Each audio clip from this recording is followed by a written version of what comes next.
GeekyKOOL presents The Professor and Ace. Episode, I believe it's episode 12. I think that's what we're on. I think that's, yeah.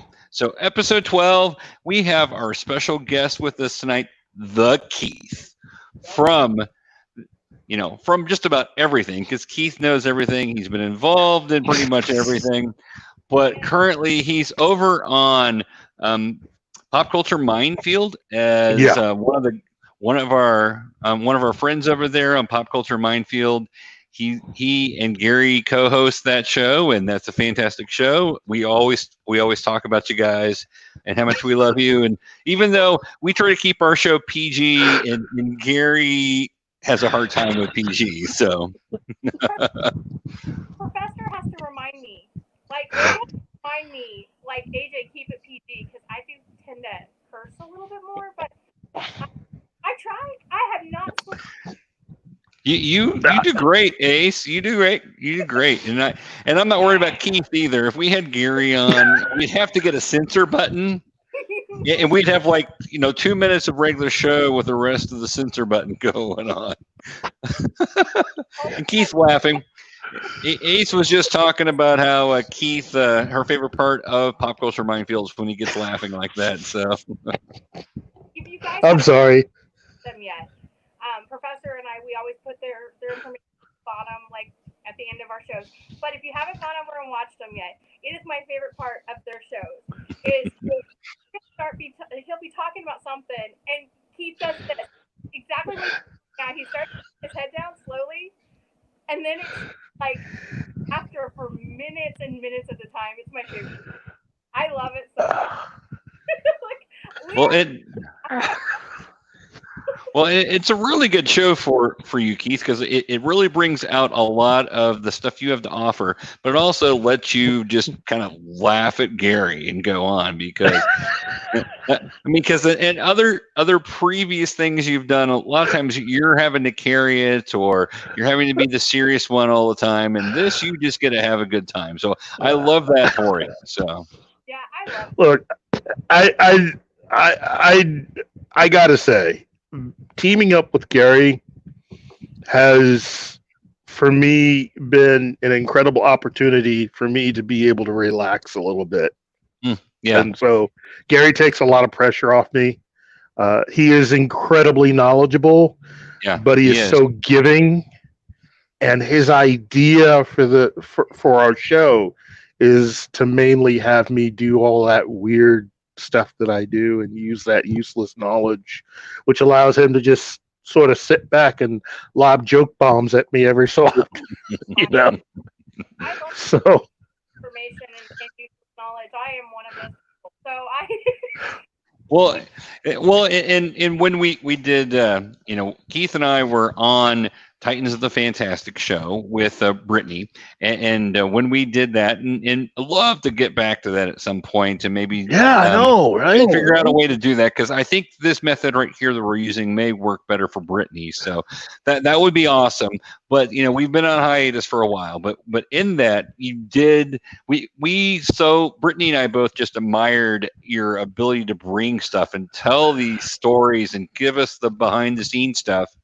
And in fact, we made the whole, because we wanted to make it kind of like a nighttime talk show where there were little games. And so one of the games was basically, can you stump Keith?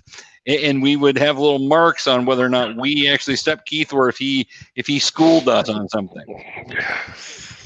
One of my favorite memories of Keith is not even an in-person memory. He called me and he's like, "Hey, do you have time to talk?" And I had never actually talked to Keith, except at cons or panels and stuff. And he calls me up, and we just talked about comics for an hour and a half. Yeah.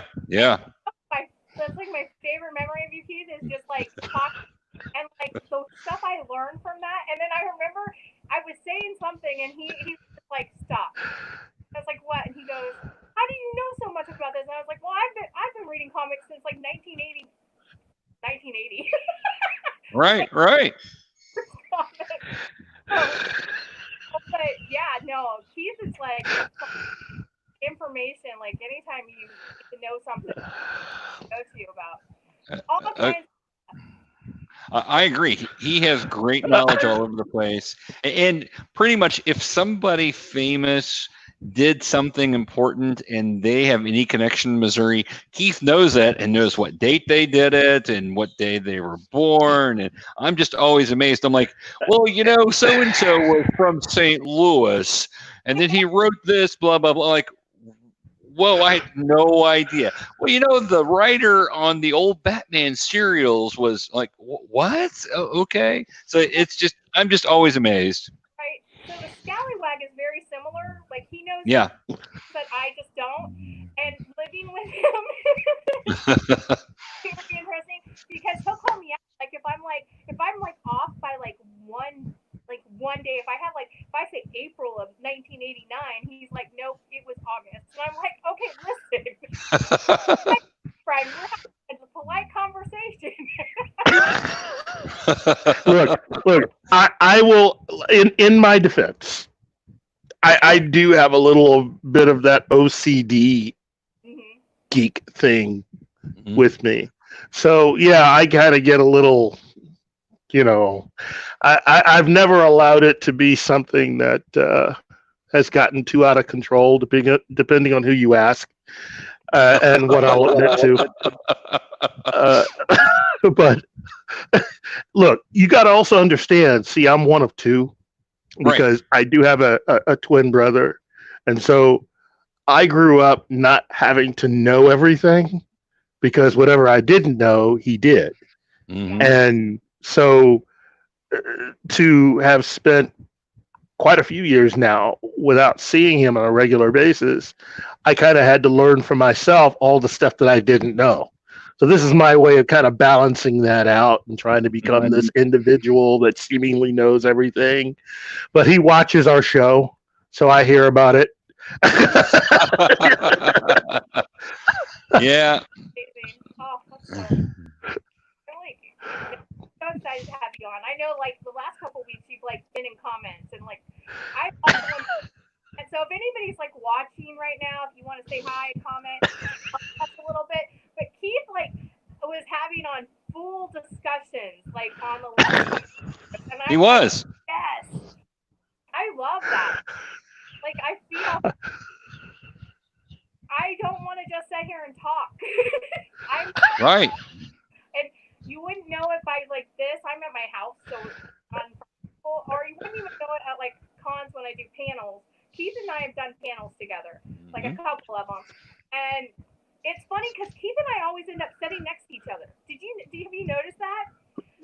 Right. And so everybody else is really talkative, and then Keith and I are over making fun of them or talking our own.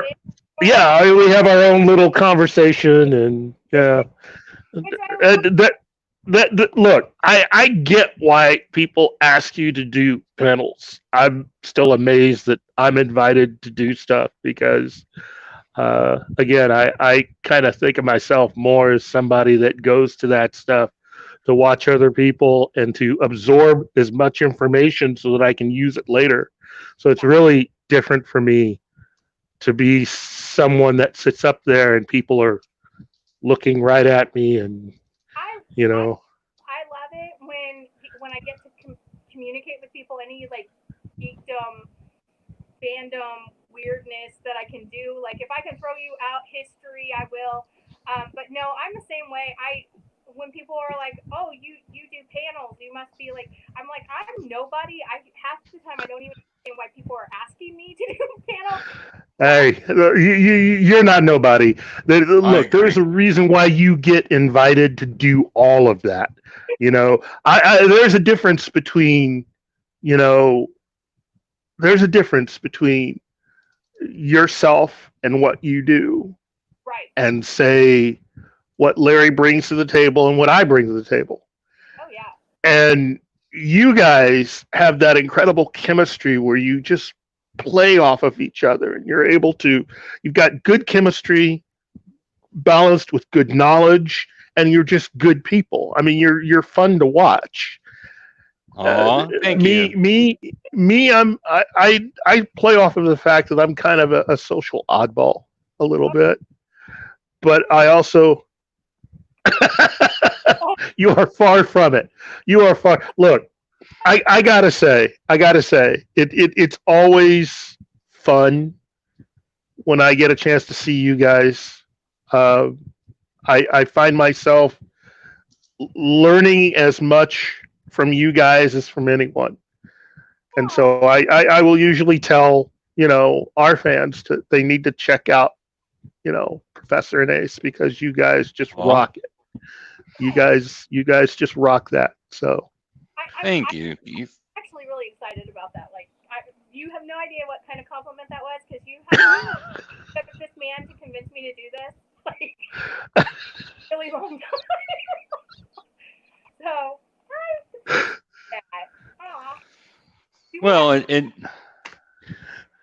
well, and you know that I think you guys are great. So you talk about being an oddball. I think we probably all feel kind of like an oddball, especially being geeks from the time frame where we were.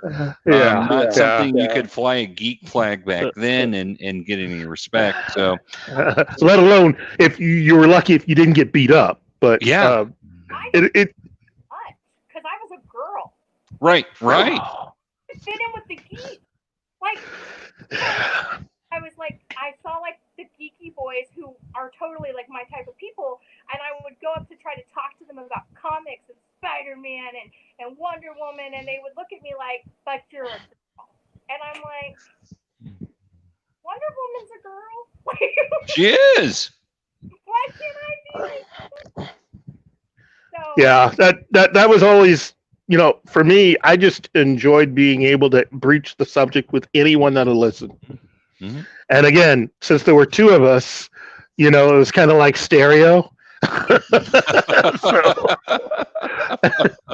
Well, and I've seen you with your brother once or twice, and yeah, I get that feeling like you guys were probably let's see, James and John, was that who it was? Were the brothers in the Bible for the disciples that were called the sons of thunder because they caused so much havoc together? Yeah, well, just think of it this way. You know how people, with my joke about stereo, what you have to understand is there's actually four of us. So if you close your eyes and listen to my voice, just think of me being echoed 3 more times, and that's what it's like. Because all of us sound the same. It's this different bodies, the exact same voice. So it's weird. Because then you'll hear it would be like one person, but arguing with themselves over all those. It's like, you suck. No, you suck. And you smell. No, you smell. And it's like, so that's brothers. What else? What else? I'm sure that made life really easy for your parents. Who's like, God, don't even know who's talking. Will you stop? That's the reason why she gave us numbers instead of names after a while, because it was easier to count. It's like, you 2. What are you doing? Number 4. What are you doing? My grandmother would go through, because I was raised by my mom and my grandmother mostly, but my grandmother would go through all 10 of her grandchildren. Yeah. And I'm like I'm number 7. So if she was yelling at me, it was like she would go through everybody, and I would just be standing there like, what are you doing? Right. Well, my grandmother couldn't do that. My grandmother had 7 daughters and 1 son. No, I'm sorry. They had 8 daughters and 1 son. My mom has 7 sisters. So yeah. So if she would have tried to go through all the grandkids' names, she'd be there a week. No, bless her heart. I had 1 child biologically. I have 1 child that I raised, and then I now have a stepchild. And oh my gosh, 3. Nope, I'm done. I'm done at 2. I get it. Oh my gosh. Okay. So tonight we've been complimenting each other and just talking and chit chatting, but we actually do have a topic. We do. Yay! There's a lot of rumors going around, and I feel like they're very substantial rumors about actors reprising roles, and we were going to discuss what we thought about that and what we thought the pros and the cons were of it, and why they they're doing it and all of that stuff. Professor and I had a huge discussion the other day. He was like, "Do you think we could have a conversation about this?" I was like, "I don't know if I could talk about that for an hour." And then I ended up like writing like paragraph after paragraph, and I was like, "Okay, yeah, I know I'm long-winded." Well, and then I said, "Let's bring in Keith." So then I'm like, "Okay, this could be like an 8-part episode." So everybody sit back, get your snacks. Yeah, make sure you got a porta potty nearby. This is going to take a bit, but it'll be informative. Hey, informative and opinionated.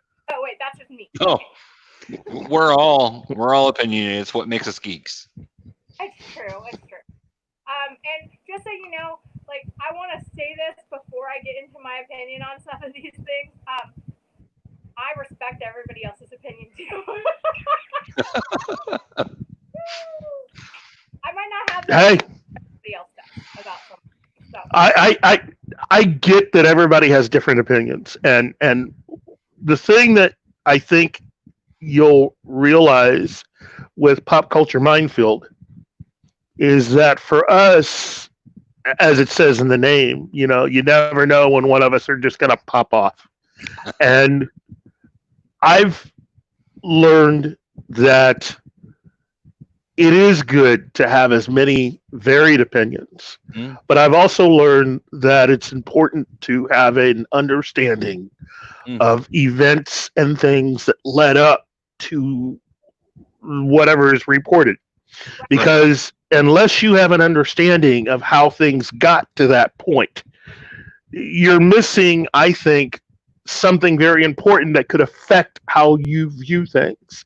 And if you remember from our time on the Fanatic show, I would often try to tell everybody, we should be really paying attention to a lot of the behind the scenes going on with the studios, because there's so much going on that does not get talked about that affects what they ultimately end up doing. And since being on that show, I have been fortunate enough to either learn things or hear directly from people who have been a part of things. And so I have a better understanding than I ever have had in my life about the studio system, the way it is right now, versus the way it was, at least in my brain, from before. And I can compare and contrast the two and see how far off the mark I really was, even back then. And we're only talking, it's about 6 years ago? Right. The thing is, the politics and the PR and the marketing that go to all the decisions that are made before a movie even made are and people don't realize that none of these decisions are done like spur of the moment. They things are like, there's reasons behind them, and some of the reasons, us as fans, we just speculate on what we think the reasons are. You have it's just guessing as for the most part on a lot of it, but it's educated guessing if you learn some knowledge. And yes, I think that people love to just see a headline and go with it without really to it. And that's like pop culture. That's with everything.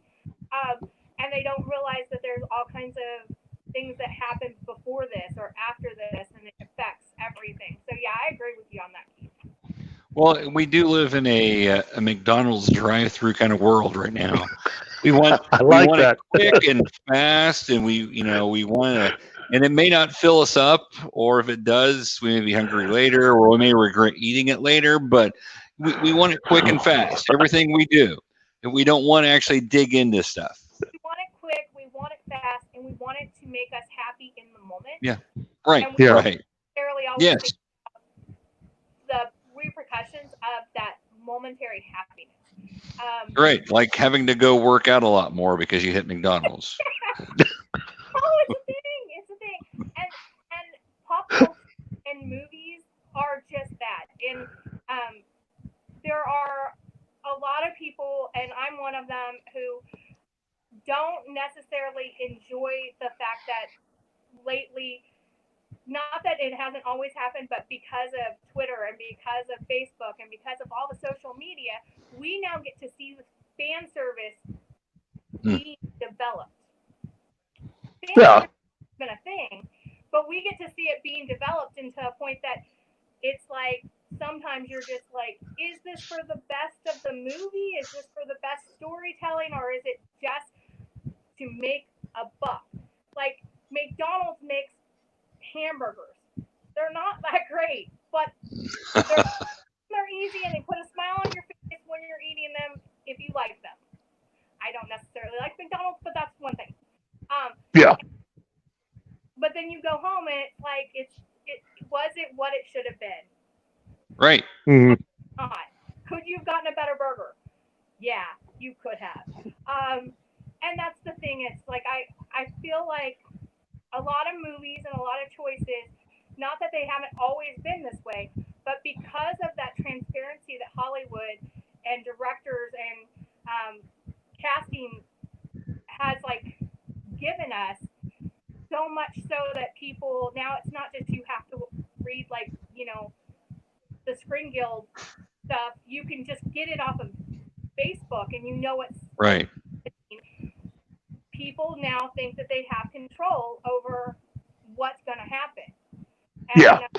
Like they think they can tweet, I want to see whoever in this role, and then when it happens, they're like, yeah, look what my tweet did. That's not necessarily. Yeah, and you're right. There is a lot that goes into it.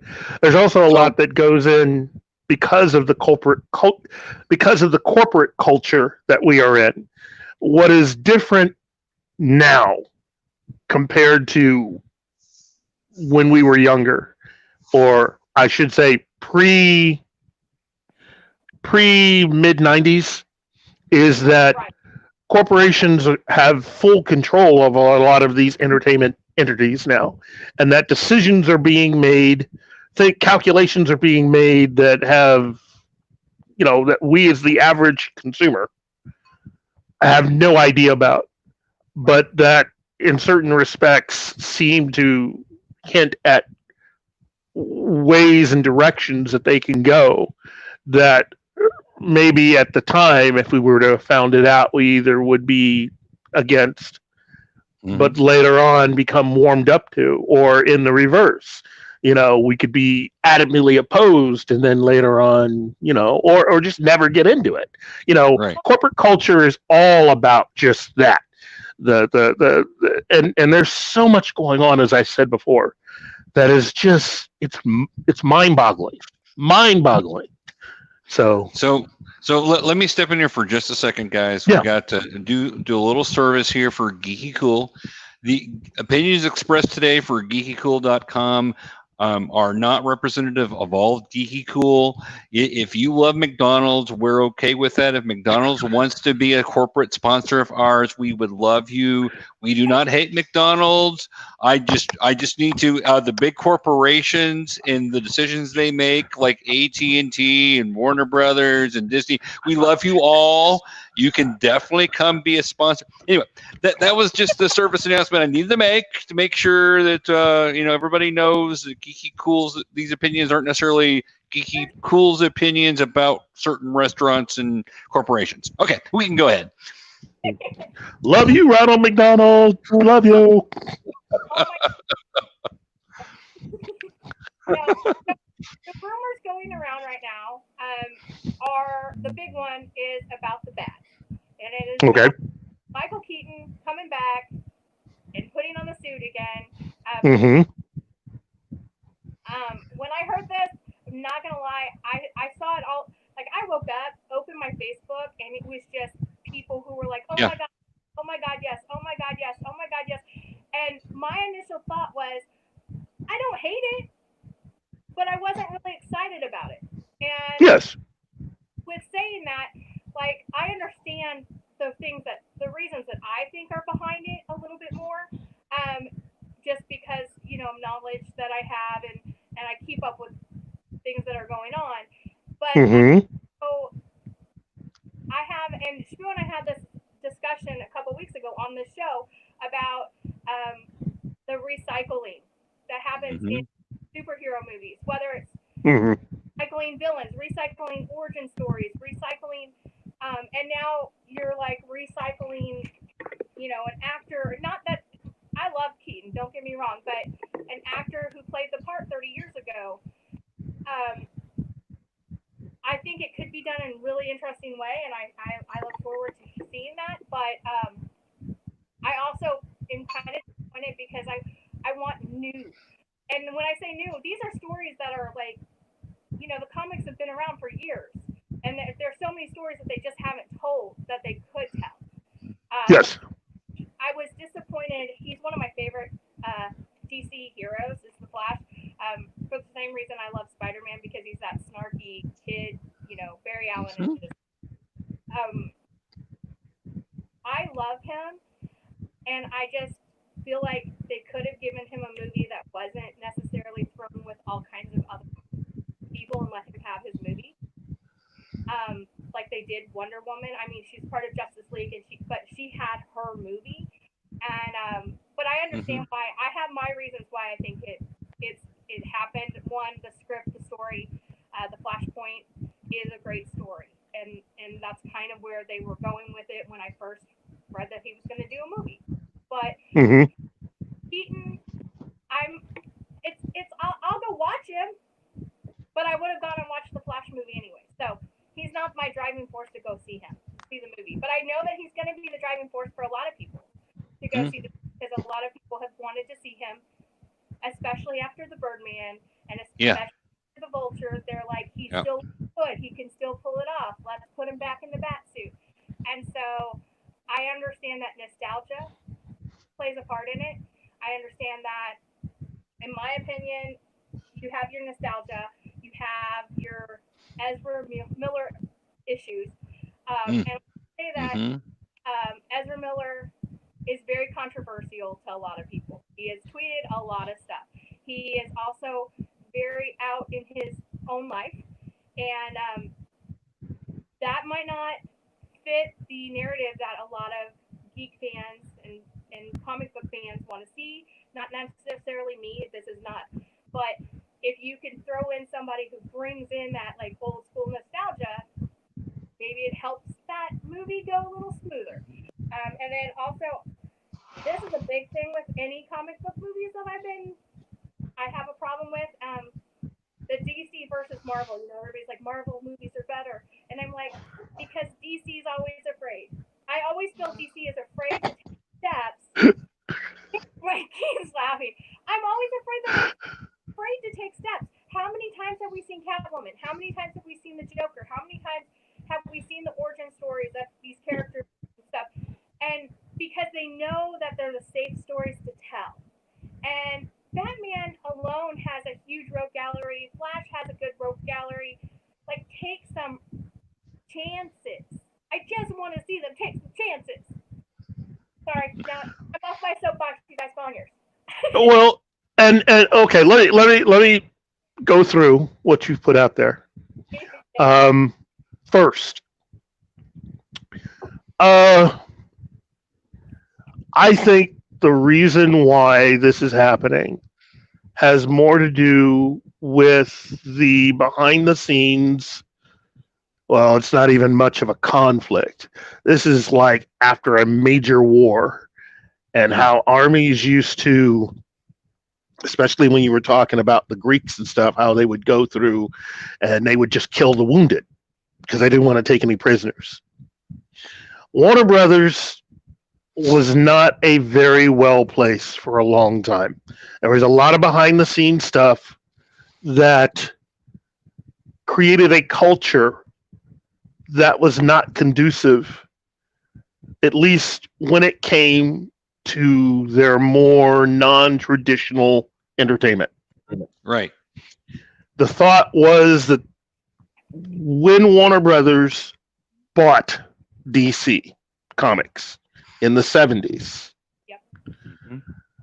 the idea of continuing for DC, the idea for them of continuing to have a kind of influence over the product was over. Right. Mm-hmm. Because Warner Brothers' idea was that this was nothing more than a smorgasbord for them to be able to pick and choose whatever they wanted. And they did. Yeah. DC Comics that day ended being a separate entity and became part of a huge corporation for which they had no control over any major decisions as far as anything based on their IP. Right. Okay. So stuff like Superman the movie from Richard Donner, as shown by what happened, even him and that movie and Superman 2, shows that the kind of problems that are inherent in working in a corporate filmmaking environment have been around for a long, long time. And they're going to continue to be problems because since 1978, you've had a lot of other films where those problems have now become known. Yeah. But to get back to Warner Brothers treated everything a certain way, and they didn't exactly, in my opinion, get the best out of what they chose. They chose the recognizable stuff. They chose the things that ultimately every IP has a number attached to it. The higher the number, the more well-known that IP is. Okay? A good example of that is Laura Schuler Donner, who picked buying the rights to the X-Men films, mainly because that was something that had recently been in the news. Right. She was no fan of it. She knew it from how well the Marvel, when they renumbered X-Men in the 90s and started with X-Men #1, the Jim Lee, that's what she based it on. And based on everything she understood from that period, X-Men was the #1 comic, and eventually Wolverine was the #1 character. That's how she looked at it. That's the way she went through it, and that's the way it was executed. And I think it would have been executed a lot better had Fox had a CEO that was not a bit of an So, thank you for editing. But there are a lot of people in Hollywood that were surprised this guy still has a job because of what he was known for doing. Now, many people out there don't know what actually happened to the original X-Men film.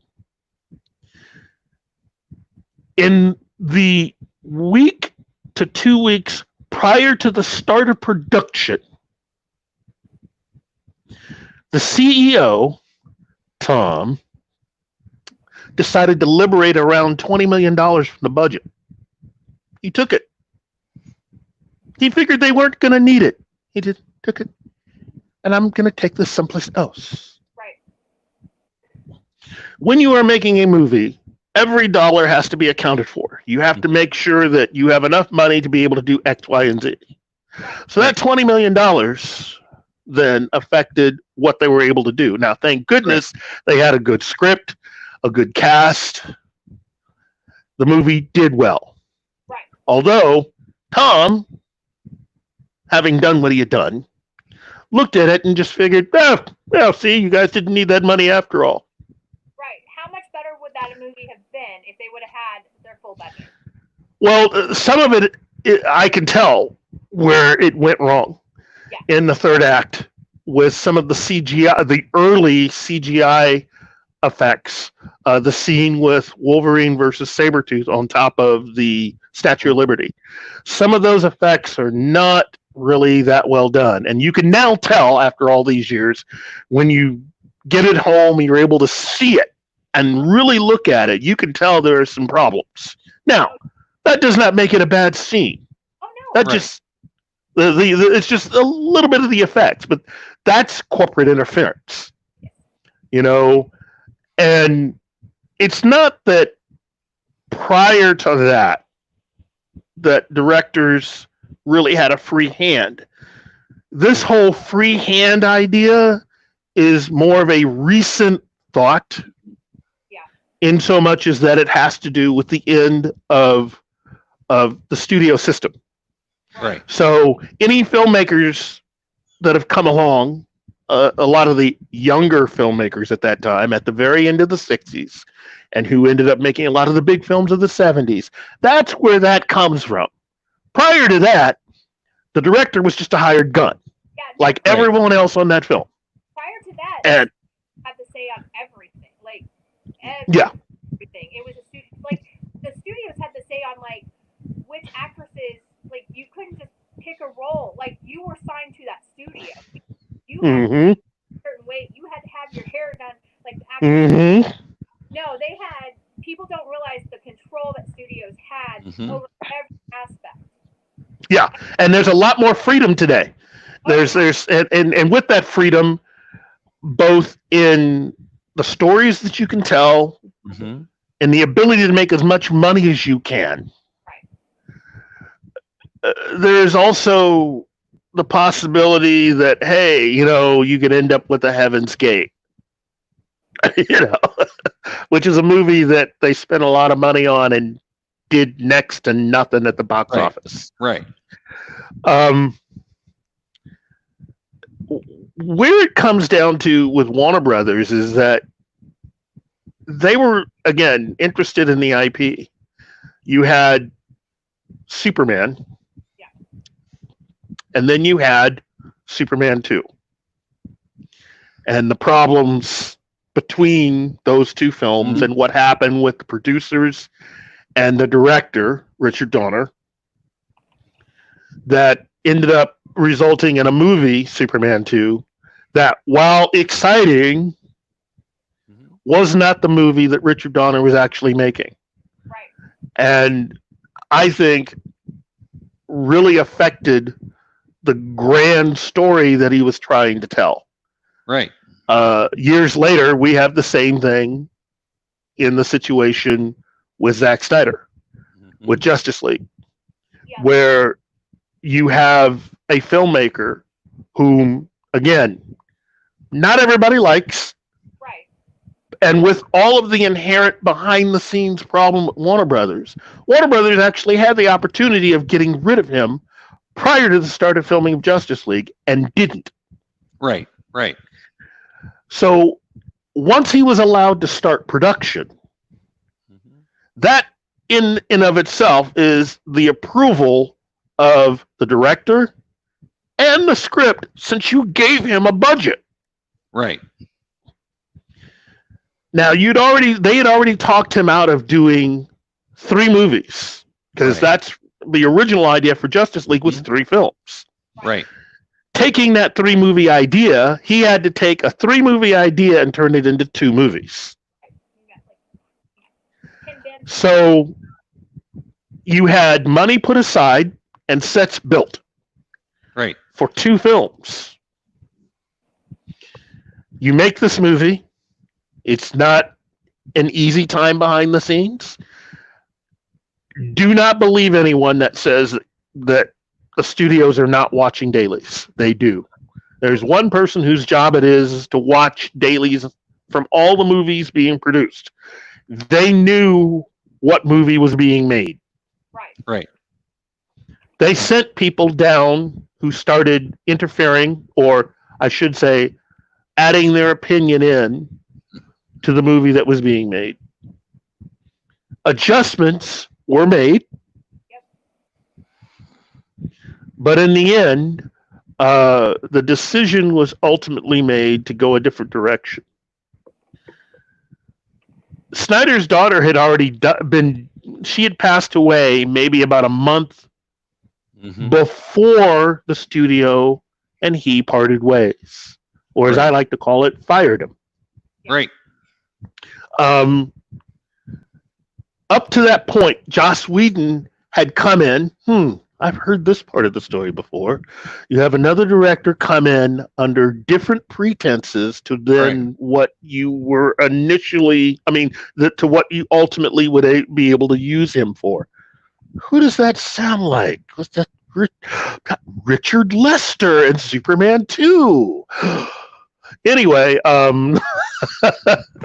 who still has yet to apologize for what he did. Joss Whedon had been brought in to help punch up the script. That part I get, I understand, because that's kind of script doctor he was. He did the same thing for the first X-Men film and a lot of other movies. Right. And it became clear that the studio and the director had two different ideas as to how this movie should be made. So when Zack was out the door, Joss Whedon took over. Yep. Mm-hmm. Joss Whedon, when he started work on that movie, was not working on Joss Whedon's Justice League. Right. He wasn't even working on Zack Snyder's Justice League. Right. What happened was he, for the first time in a long time, was taking his orders directly from Kevin Tsujihara, the CEO, and the executives, who were telling Joss Whedon, a guy who had directed 2 billion-dollar films for Disney, who was doing them a favor by working on this movie. Right. They were telling him how to make a movie. Right. So they went through and decided, hey, we can do this cheaply by just reusing all the sets and then calling back all the actors to basically spend more time and ultimately refilming the entire movie, which caused delays and other mental stuff for, in the case of Ben Affleck, but also all the other actors. Right. And what you got was a film that, when it came out, wasn't so much a Frankenstein film. It was just a bad movie. Because, as was revealed by Zack Snyder, almost nothing of what he shot is in that movie. Right. None of it. There's only maybe 10 minutes. Maybe. Yeah, it's not even So, an amalgamation of two. It's literally like, let's scrap everything we did. And then yes. And so the whole thing with the mustache, all those scenes had been done well before Zack Snyder. Mm-hmm. Zack Snyder had literally shot the movie that he wanted.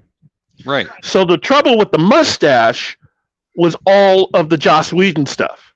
Right. So any mustache problems that you see, any quote-unquote hair problems, like in the cornfield scene between Lois and the recently resurrected Clark, you'll see his hair do this thing where, that's 2 different scenes. That's 2 different, some of that is some of the Zack Snyder footage. But a majority of that is the Joss Whedon stuff, which was during the time that Henry Cavill was actually working on Mission Impossible. Right. And so what you had in all its glory is that we were all watching a studio completely and utterly lose it. Right. Not because... Oh, go ahead. Well, I was just going to say, I know a lot of people are cheering for the Zack Snyder cut, which will be interesting. Yes. It's going to be on HBO Max next year. Yeah. The interesting thing to me is that some of the people, not everybody, some of the people that are really pushing for it, blame Joss Whedon for all this. They're like, if Joss Whedon, but he didn't really even have a say on this. Again, this is not the movie he made. It's not Whedon's fault that this movie wasn't as good as it could have been. He was brought in to doctor the script the way Warner Brothers wanted it. And then they kind of suckered him into all this. And he has to be going, when do I get to make my Justice League movie that you kind of screwed me out of? Right. And it's literally not, it's not the filmmaker's vision at all. Right. Right. It's literally people in a boardroom making a decision, the CEO making a decision and going, this is what I want. This is what I want. Not realizing the intricate parts of storytelling because they're not storytellers. They're not storytellers. Yeah. They're Right. board members. They're about the profit and I'm a numbers girl. Like, that's one of my favorite things to do is like writing reports and doing numbers and all that stuff.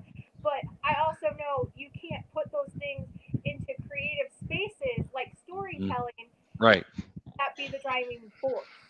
So, Mm-hmm. and when you do, you get the Justice League. Yeah. Well, you get Kevin Tsujihara's Justice League, which is I keep telling people it's Kevin Tsujihara's movie. He was the guy writing rough shot on it. It's his film. It might as well be titled Kevin Tsujihara's Justice League, which is great. That's his movie. They paid for it, or at least they paid for it by using the budget from the sequel Justice League movie. That's where they got the money from. Yeah. So you had the same sets. You just had a lot of the actors literally speaking whole different lines. You're creating whole different scenes. Yeah. Trying to use the same sets, trying to reuse shots, but for the most part, you're creating a whole different movie. Yeah. It's not... So Zack Snyder's film is not just tonally, story-wise is different. There are elements that they decided not to even peruse to make this movie. But what I was getting to is that how you get from that to Michael Keaton. Yeah.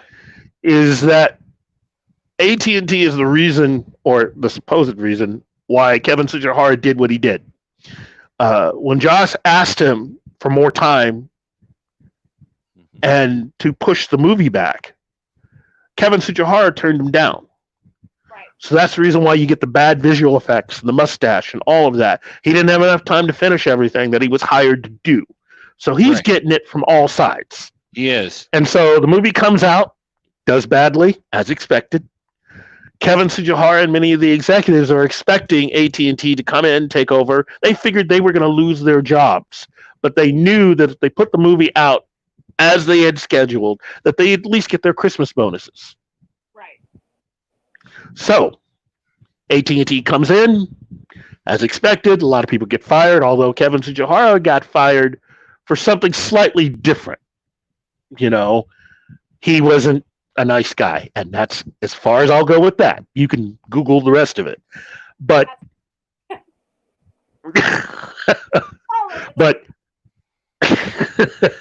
but AT&T now is in the driver's seat. They're looking around. They're looking at as well they should. They're inspecting their new purchase, and they're realizing that we're not in to be making as much money as we thought we were going to with some of this stuff. And, you know, you have this thing called HBO Max that you're trying to launch. Well, that's a cool idea. We can go for that. But you've got nothing really, I mean, you've done no real work because for Disney Plus, they were working on Disney Plus for years. Yeah, right. Before they launched it. And HBO Max, which again, I still don't understand the reason for the name. They should have just called it the Warner streaming service, but that's just me. So you have this service, you need something big. How about this whole Justice League Snyder Cut? Let's do that. They received resistance from a good portion of people still left at Warner Brothers. It's the equivalent of, hey, I just survived a major battle. I guess I'm going to get out of this alive. Oh, I'm going to vocalize my opinion and let the people that just defeated us realize I'm still here and alive. Oh, right. Oh, your opinion. So it's the equivalent of saying, but I'm not dead yet. And thus, here we are. This is an attempt by a company who realizes that what they've just bought wasn't all it was cracked up to be. Not that it was bad, no, but it wasn't. But it could be a lot better. It's not as lucrative as they went in thinking it was going to be. Right. Yes. Deal before that movie dropped. They started before that movie dropped. That movie dropped. They had high expectations of it. They thought it was going to be more lucrative, and then, it's not. And it turns out, as AT&T found out, there's a lot of drama behind the scenes, and AT&T's coming into this going, "What's with all the drama? I thought you guys were about making money." You know, right? So this whole thing with the Snyder Cut was AT&T's way of telling all of the survivors it's a new day. Right. You guys had a certain way that you were running things, and the last remaining high executive, Toby Emmerich, was still kind of resisting all of this, which is what makes the part of the story about what happened the day after Thanksgiving of 2019 so cool. Because guess who was told they had to make the phone call to Zack Snyder? That's right, Toby Emmerich. Oh, Zack, seems like the new bosses would like to know if you'd be willing to show your version of Justice League. Now, you really don't have... Hello, Zack, hello. But, it's kind of fitting. And now with what we know about Jeff Johns, who, thankfully for him, decided to leave and start his own production company. Right. I think that this film has a real good shot at actually being good. It also has a shot of sucking. It could be, it could be either one, but my thing is you're allowing a director to finally get an opportunity to do what he was originally hired to do. You hire somebody to make a film. Which you approve with hardly any of the DC movies, like you said, going all the way back. Yeah. It hasn't happened very often, and it's sad when you have creative people who have their hands tied and they can't produce what they want to produce.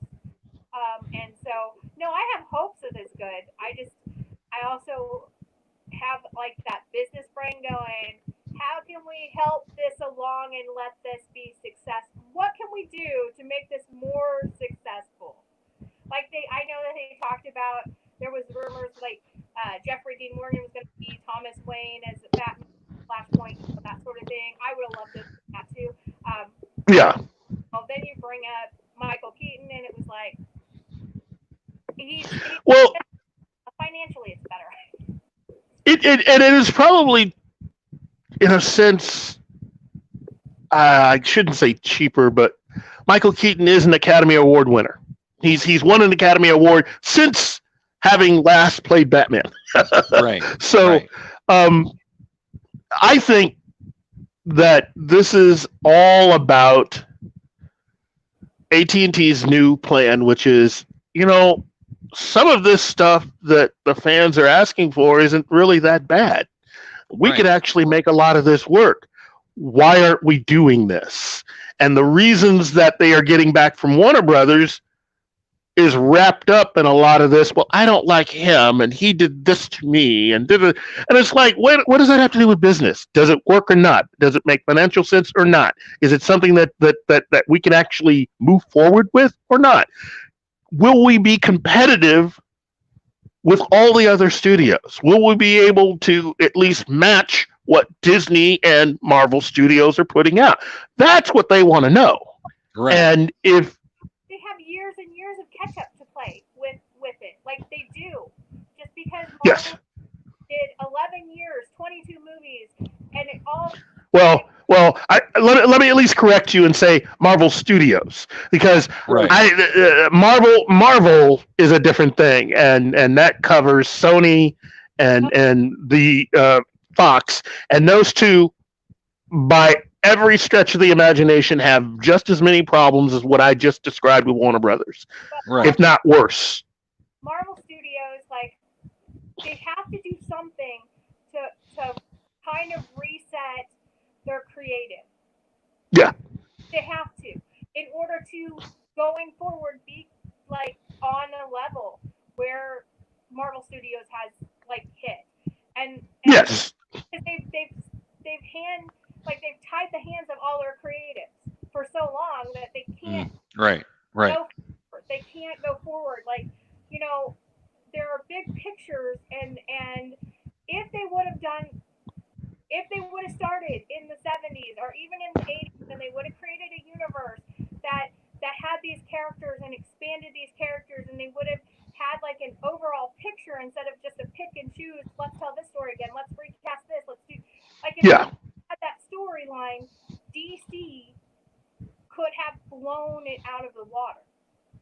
Well, have blown it out, but they didn't.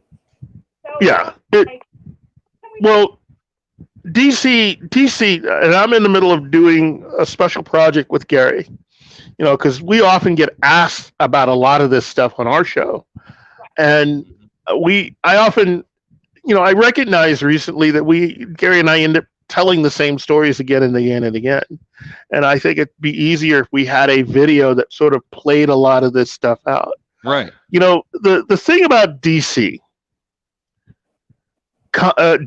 relationship in history in Hollywood is that they were the first ones to actually get to Hollywood first.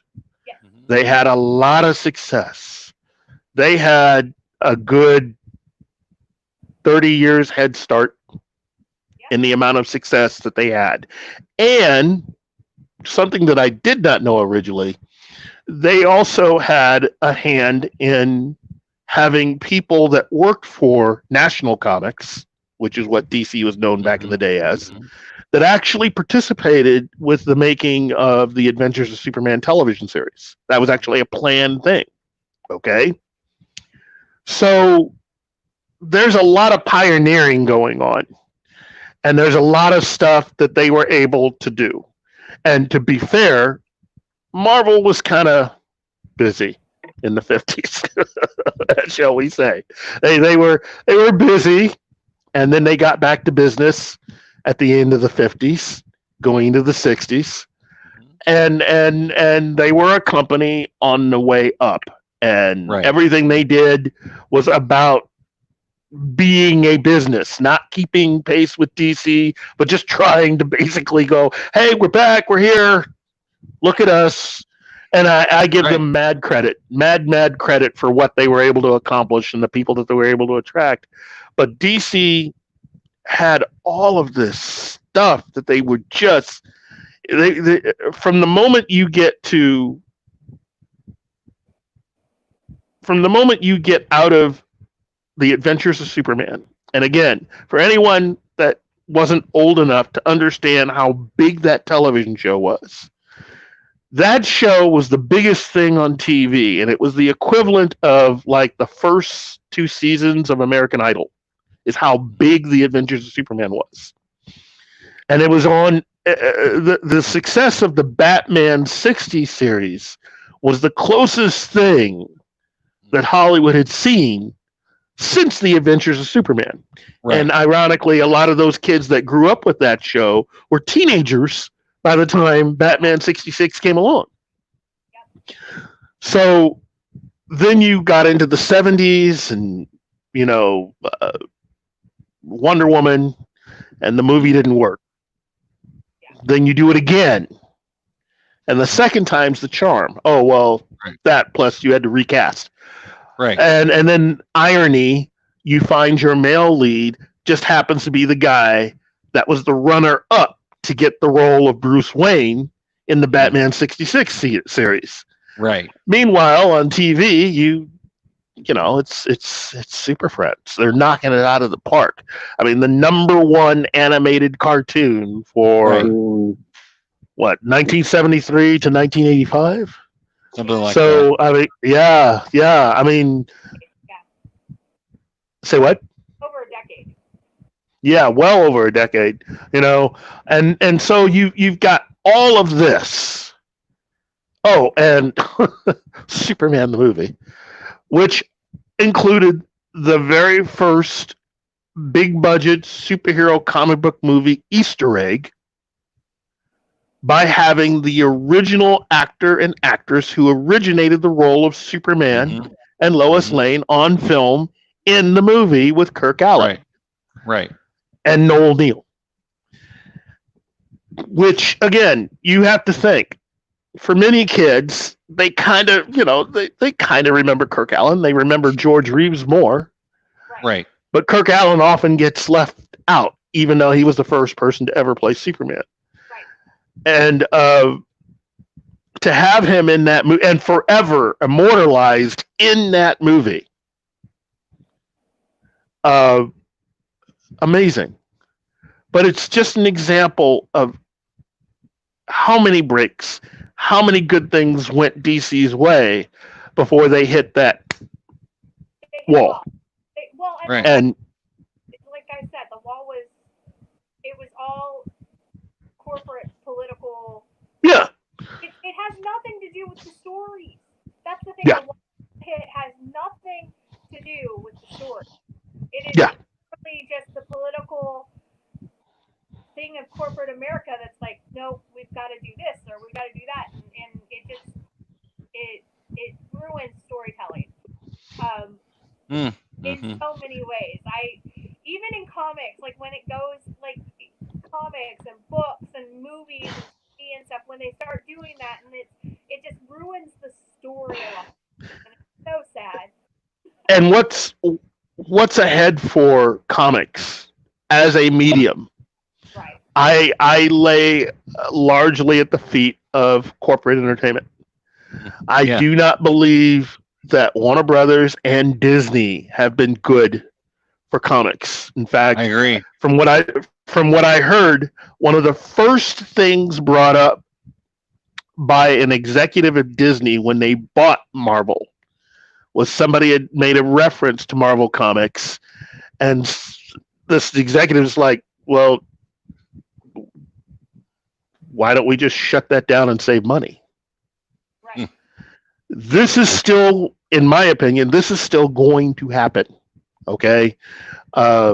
It's definitely probably going to happen. It is most definitely, in my opinion, going to happen at DC first.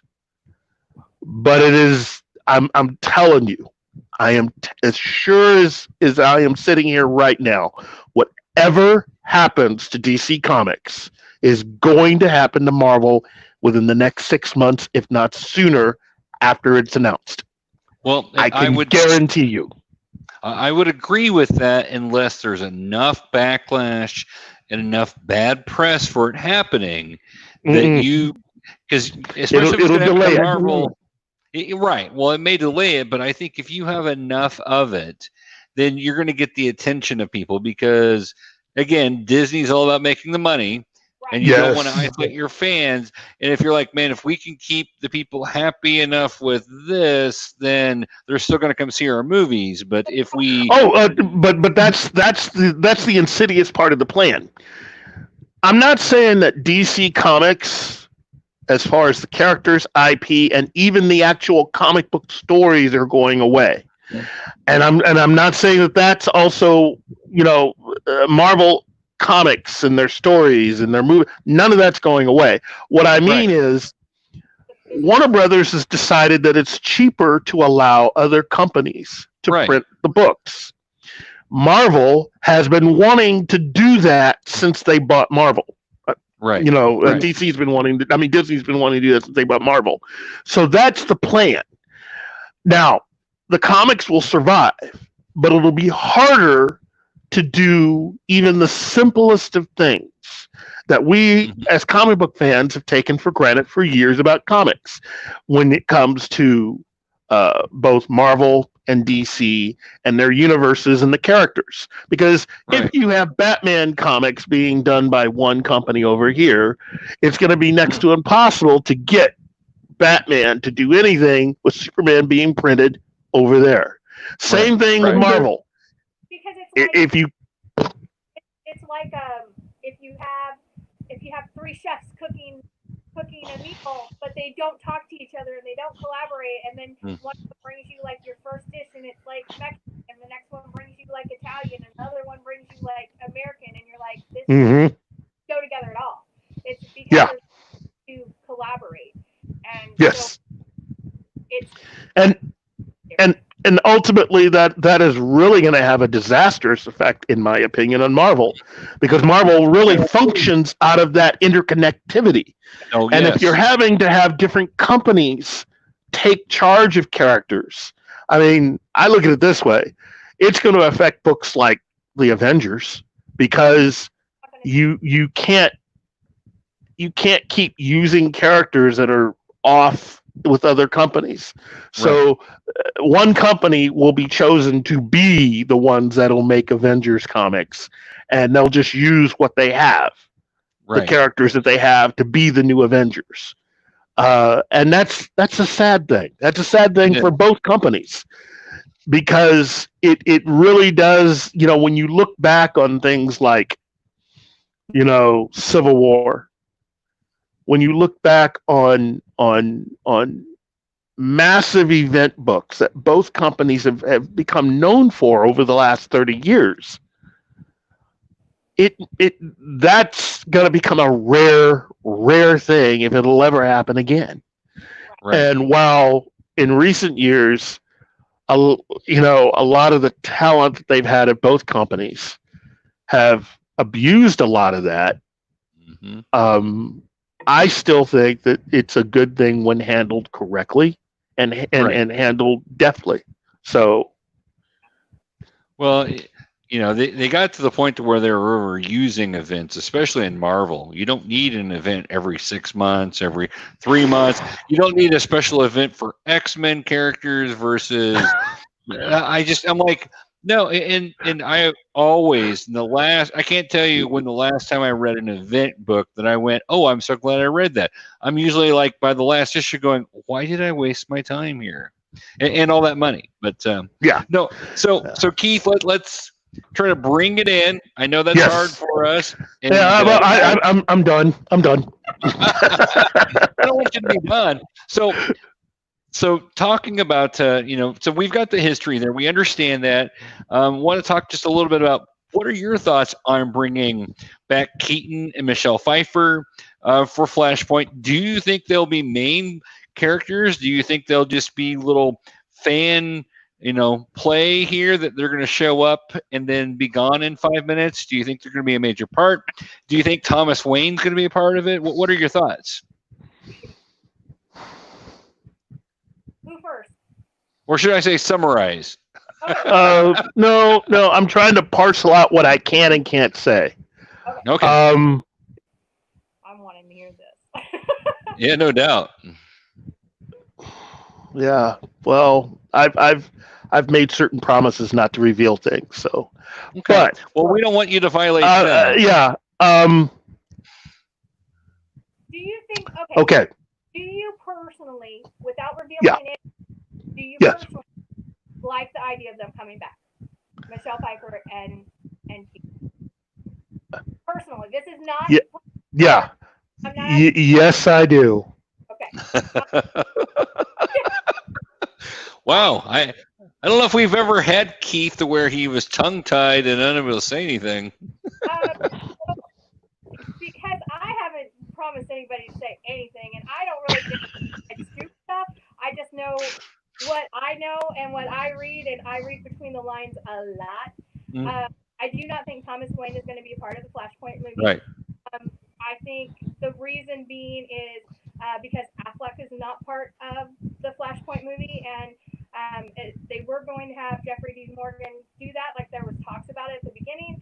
They don't want to do that, I don't think, because he was part of that Batman story, that actor. So my thought is that that's not necessarily going to happen. I would love to see Thomas Wayne come in sometime. I think that it would be really cool if they're going to bring Keaton back and Pfeiffer back. I would love to see them go forward with them, and I would love to see a Kingdom Come. Oh wow. With Keaton and Pfeiffer, and I think that would be, if you're going to bring them back and you're going to make a huge deal of it, and there's the possibility of them being in another movie together with these characters, that's where I would want to see it. Drew and I talked about this last night, and he's like, I would love to see that. My head envisions Keaton in the Batman mechanical costume. That would be really cool. But, either way, it's going to be a fun movie. Flash is going to be a fun movie. He's one of my favorite characters. I think that bringing Keaton and Pfeiffer back is going to play up to people's, nostalgia. I think it's going to bring in money for the company, but it's a movie business. It's not movie for fun. It's movie business. And it's not show friends. It's show business. As Robert Meyer Burnett likes to say. Yeah, and I think it cushions the odds that this is going to be more successful.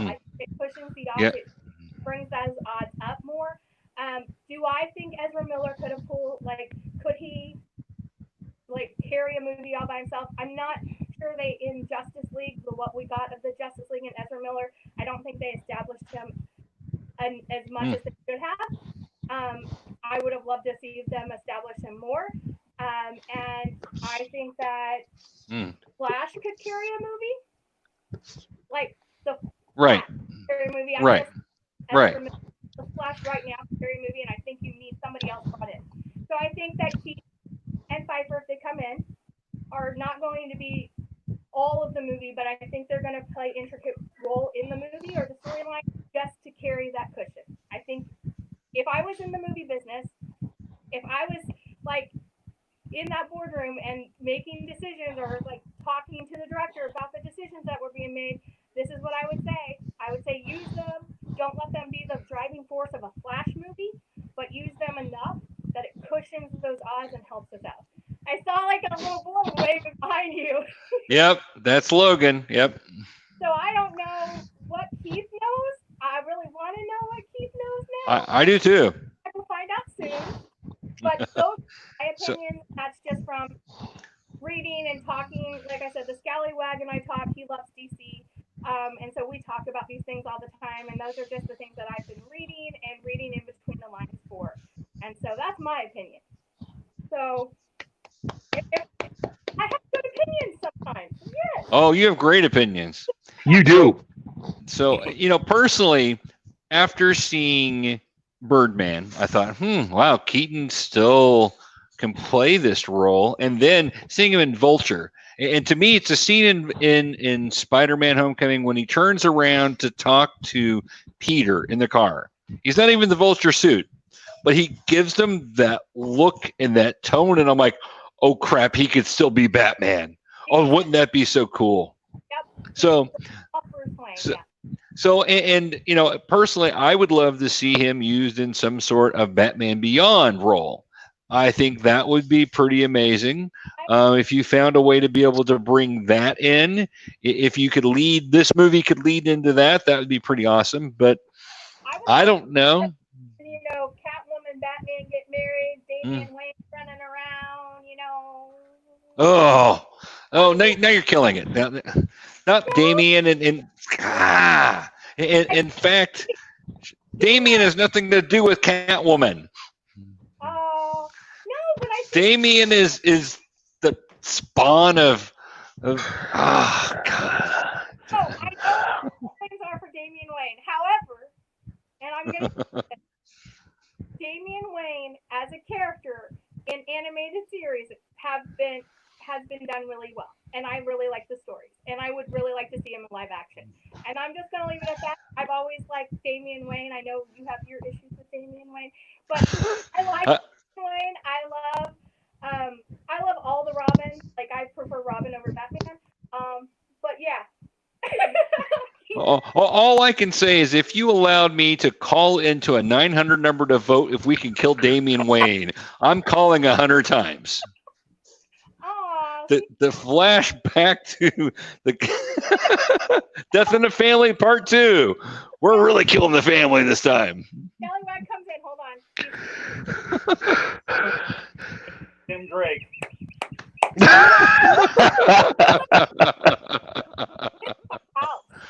People don't realize, when people say, do you ever talk nerdy about this stuff or geeky stuff without this? No, this is our conversation. This is how we got together. How we cast movies.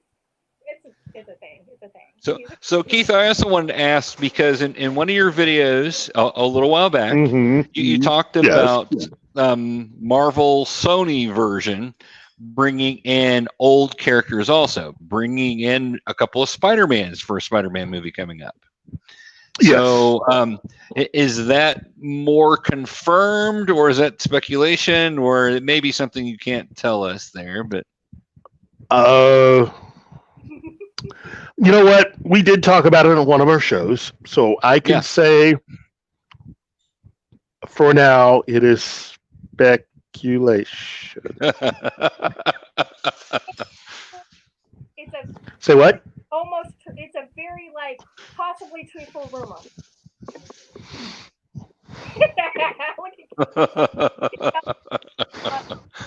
How do you feel? Here's the line. You have that interpretation. I have what I said, so I can say that. I'm good at that. I'm good at crossing lines for people. Oh, you got to be able to do that. So, okay. So, what are your thoughts on that? Are you guys happy about that? Are you excited about that? Are you? I'm excited about all of it. I'm excited with the fact that Kevin Feige is such a comic book fan that he's willing to create a multiverse for Marvel. And he's willing to go through that, and that again, I look at it this way: there's only one other person right now that is happy with all the latest developments going on with Warner Brothers, and that's Kevin Feige. Yeah, he is very, very happy, because that means that that basically guarantees, at least for the next 10 years, that he'll be able to continue to do what he's doing, and that he's on the right track. I will say this. There are some surprises coming. That even I'm not sure if I could say. See, I was about to tell you guys something. Let me just say this. This Saturday, July 4th, our show will be one of 4 or 5 shows that have been given some information that is made to blow you out the back of the theater. So, all right. I can definitely say that the Spider-Man info out of Sony is something that even Kevin Feige has been helping to work on. So I'm all for it. If Feige has his fingerprints on it, I'm down with it. Right. I think that they have some really cool people at Warner Brothers helping them through these things, walking them through these things. And just like what happened with Sony when they were getting help from a certain person at Marvel Studios with Venom, it is my belief that a certain person from the other side of the pond has been helping make certain decisions with Warner Brothers. Occasionally, calling in certain things, saying, "Hey guys, here's a little free advice." Right. And that's all I'm going to say. Until Saturday. That's not even going to be mentioned on Saturday. I have not been authorized to say anything else. We'll make sure you guys check out Keith and Gary at Pop Culture Minefield. Check it out on Saturday. What time is it going to be on Saturday, Keith? I think we will be up and going with our show will be uploaded by 7:38. Okay. All right. 7:38. So the thing is, you don't have to worry about being there on time. Just go subscribe now. That's true. No, that's exactly right. Yeah. Get the update when they. That's how I know when they have new shows. Right. Them the Scallywag, and I know when the Scallywag's doing new shows. Because he's been editing it for 3 days without sleep. Yeah. His last videos. That's why he's taking a little break. His last video, he literally edited for 3 days, no sleep. Sat in my living room. Wow. There were actually 3 different editing segments. One for 4 hours, one for 8 hours, and one for 51 hours straight. Wow. You rock, dude. You rock. You rock. Yeah. That's why we do our show this way, so we don't have to edit it. We just kind of go with it. So I actually heard yesterday, completely off the subject, that I was watching the Ferris Bueller reunion, and which was great, by the way, if you guys haven't seen that, and that is on GeekyKOOL.com.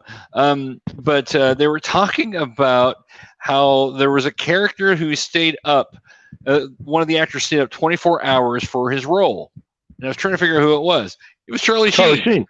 Yeah. He stayed up to play the right. Yeah.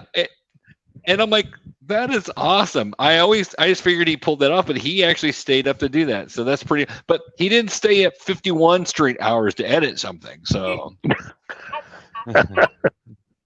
what would you like for dinner? And having him take like a 30-minute break to eat was fun during those 51 hours. I bet so. Well, everybody needs a little break to get up and have some dinner there. So, right. So, well, I would say I know I'm probably a little more excited about this news than Ace is, just because I get a little nostalgic. Keaton's my favorite Batman, and then bringing in the other two Spider-Man, which both of them had good and bad things in their performance. So I'm was a good Peter, not a great Spidey, and right. Andrew should have played Spidey. He should have played college Peter Parker. I'm just saying, Andrew. Or my take on Andrew. Sorry, my take on Andrew Garfield was at the end of the go ahead and make the third movie, but then at the end of it, realization comes out. Wait a minute, you're not Peter Parker. You're Ben Reilly. And that would have been good. Professor and I were talking. He's super excited about like Toby and Andrew back and doing the multiverse with them and sort of stuff. I'm about it. I kind of hope we get a Spider Ham thrown in here in this live action. That would be great. This is supposed to be my show this time. No. I would love, and the only reason I haven't, it's the only reason I'm not super stoked about those two coming back is just because I love Spidey so much. He's my favorite, and his the takes on him, the multiverse, when Miles Morales, the animated show came out, they didn't use any of them, and they didn't use those. And they have so many that could be brought in. Right.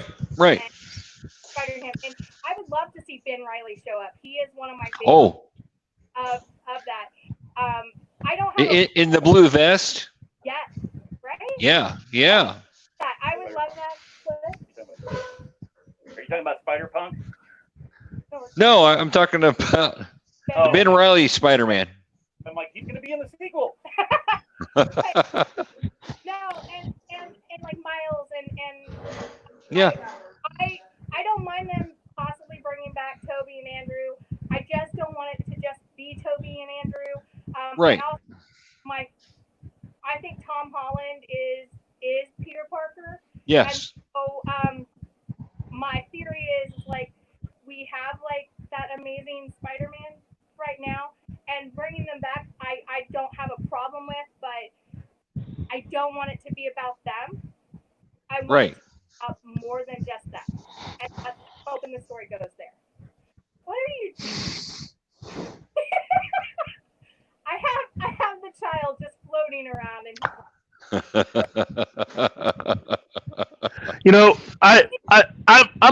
I'm a Spider-Man fan too.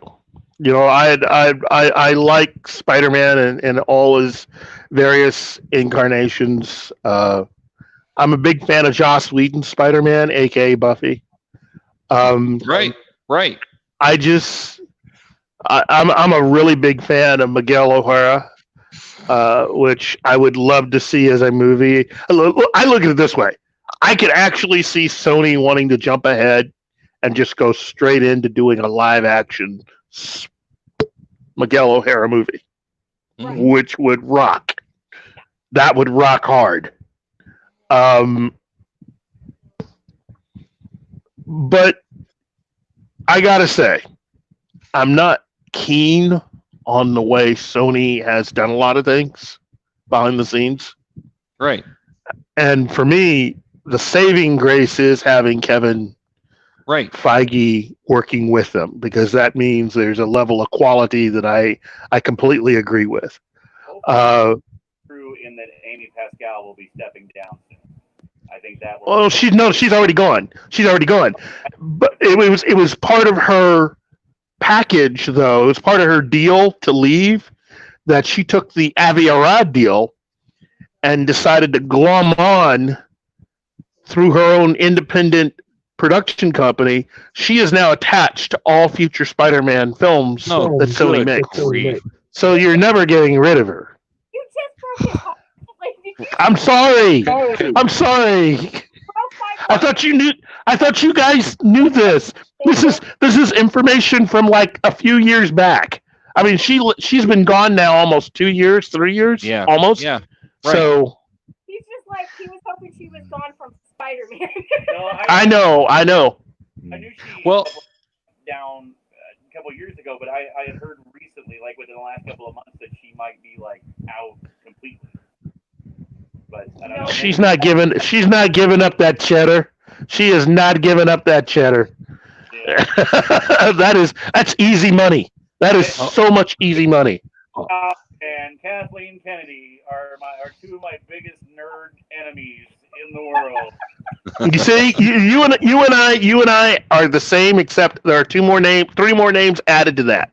For me, it's Rian Johnson, J.J. Abrams, and Alex Kurtzman. I'm all right with Abrams. Yeah. Well, Abrams is all right, except that he has this delusion that he thinks people actually want to see his Superman movie. Yeah. And after reading his original version of Superman Flyby, I would rather see Uwe Boll's version of Superman because that script sucks so hard. I mean, you know what? I'm not even going to go there because this is a family show. But I will say this. As soon as JJ realizes that he's not going to be allowed to do everything that he wants to do and deals with that and gets back to doing what he said he was wanting to do, which is produce more original content, yeah, I'll be happy with him, and I'll slide his name off the list and just concentrate all my negative energy on Alex Kurtzman. The stuff that Abrams did prior, I really think he did some really good quality work there, not just in movies but also in television. So I give him a little slack. I mean, I realize sometimes people get too big for their own britches and think they're all that when they're not. Yeah. I didn't understand that. I missed it. You laughed over it or something, but I missed it. No, I'm sorry. It was a cold that I have. Mystery box. Oh, I'm sorry. Whew. You can't make a career out of all that. Oh, well. JJ. Anyway. Look. I do like JJ Abrams. I do. I think he needs to go away for a couple decades. I mean, a year or 3.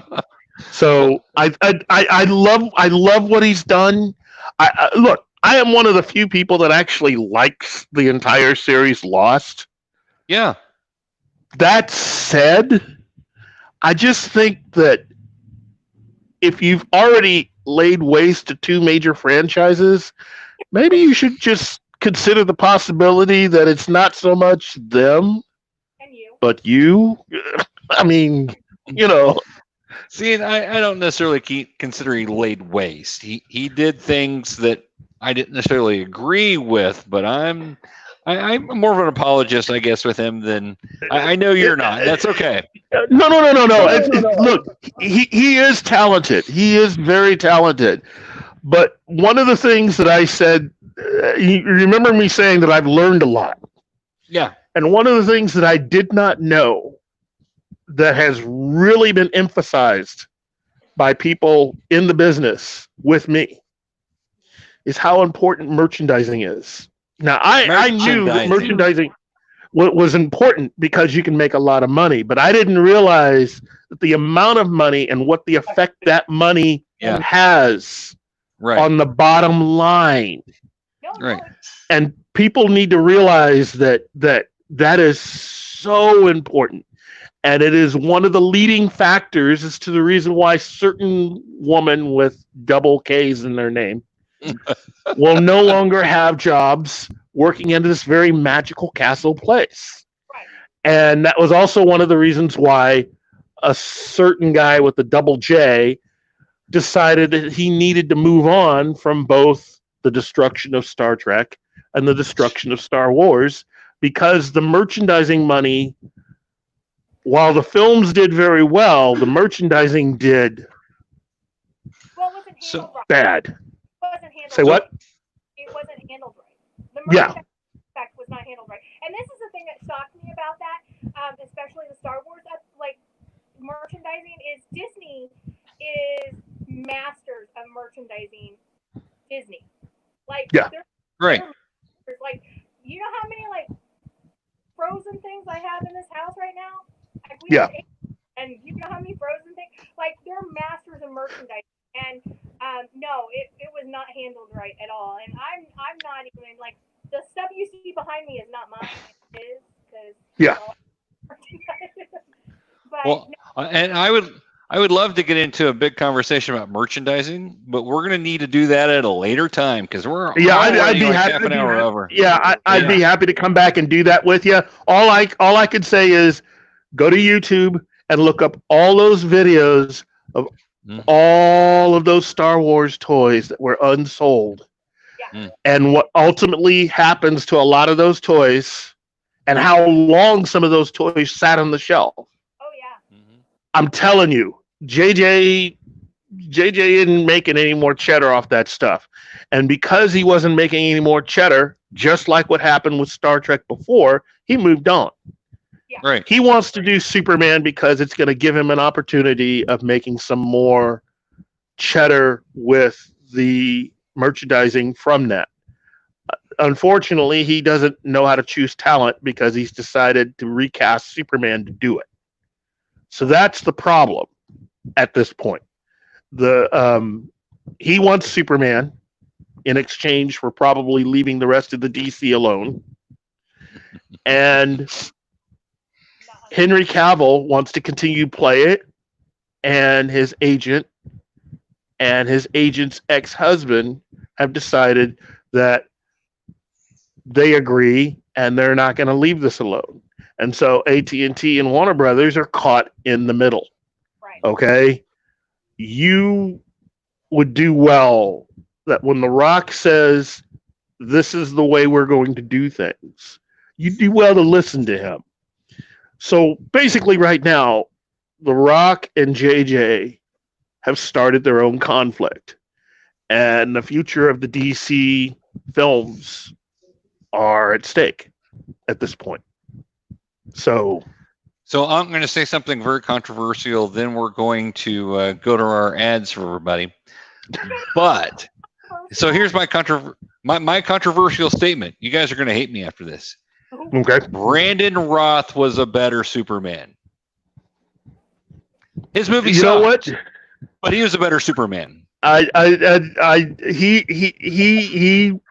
He was an actor that did very well for himself. I have no complaints about Brandon Routh, but Henry Cavill beats him 6 ways from Sunday. So Cavill, I think he is the picture perfect looking Superman. Having said that, I didn't hate Brandon Routh. The movie sucked, but right. No, very reminiscent of Christopher Reeve. I mean, even looks a lot like him. That was, and again, that's why I liked him. He reminded me of what I consider to be Superman. Yeah. So that's where my opinion comes from. And again, I said it would be controversial, and I knew it would be because and Henry Cavill is great in Witcher. Henry Cavill is great in everything I see him in. I did not like Man of Steel, but that was because of the writing. And I know we've talked about how that wasn't really the fault of our director, Snyder. That wasn't really his fault. But really, I just felt like I was watching Batman trying to be Superman at that point. So, but yeah. Well, that was Warner Brothers doing that again. They wanted Christopher Nolan. They wanted Nolan back. Right.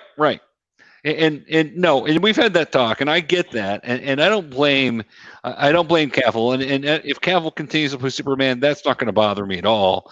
I felt like Brandon Roth got the shaft on that whole deal because his movie was so badly done, and then you throw him in to be the Iron Man wannabe Adam. I don't know. I don't get that one. and again, for that one, I blame Greg Berlanti because you knew what you were doing, dude. Keith, I think you and Gary should just do a I blame. That might be good. All right, guys. So we are way over on time from what we normally do. So apologize for those that are trying to watch us because we are now at a beefy 1 hour and 35 minutes. So let's do. I'm sorry. It's not your fault. But let's give our little shows. So who do we want to do first here, Ace? So since Keith's on here, we'll just start with them. Yeah. Go check out Keith and Gary over at Pop Culture Minefield on YouTube. They also have a Facebook page. Keith goes live sometimes, so if you enjoy he does. Go see him on theirs. And Gary, like we said, isn't PG, but funny. And if you like to see Keith laugh like he just did, but go check them out. Give them a subscribe. Don't just check them out. Subscribe so that way you guys know when they get new videos in. Okay. And then we have friends over at the Nerd Informant, and that is John and Tim, and they are on YouTube, Facebook, and I know they do a lot of movie reviews, and they're doing like comic books, and they're also doing like video games right now. And they're getting ready. Our theater here in Branson, because they're here in Branson with me, they are getting ready to open up this weekend. They're going to be playing like a lot of the older movies. Yeah, they're going to have the Dark Knight trilogy on the IMAX screen, and then they're going to be playing Goonies on one of the screens. And stuff. Goonies! Oh, I know. I'm so excited. But so they might be out there, and they might be doing some reviews on some movies that we've seen before, but they have all the news, and go check them out on YouTube, and be sure to give them a subscribe and a like on Facebook. And then we have the Scallywag himself. We have Shmoo. Woo! Yep. And you can find him on YouTube. Give him a subscribe as well. He's also on Facebook, Twitter, and Instagram. And you see all the toys behind me? He does a collectible of the day every day so he can showcase all the toys that are in my house. And don't forget to check us out. There's Professor and I, but we have lots of contributors who write for us over at GeekyKOOL.com. And our site is back up and running. And you can find us on our Facebook, our YouTube, and Twitter, and you guys just give us a like and subscribe as well. And you never know what's going to come out of my mouth. I know. But I'm a little bit more controversial than a lot of them. But go check us out. We do try to keep up as much as possible with the news that's going on in pop culture. And we like to have a lot of commentary and a lot of like opinion pieces. So go check us out if you like my opinion or Larry's. And sometimes it does vary. Sometimes it's the same. And I keep trying to. One-stop shop for all things. That's what he. There you go. So And I keep trying to get Keith to get pulled into GeekyKOOL.com. I want him to come right for the dark side over here. Because of course, it may be a novel, but still, I would love to have him come write for us. So, Keith, just an open invitation again. If you have anything you want to say, come in. I mean, it could be a whole. Because I'm serious. I want to see that. I want to know why you do that. Well, Scallywag says he'll do that. So if you and Gary are interested in I blame video, he's in. And you and him, like talking to you was like talking to him in a way, and you guys would get along great. So, guys, and we're at 1 minute and 40 minutes, and that's our longest video so far. So yeah, it has been. And no, Keith, you're good. But be sure to check us out next Tuesday. I don't know what our topic is going to be or if we're going to have a special guest, but Professor and I will be here. See you guys. Stay geeky.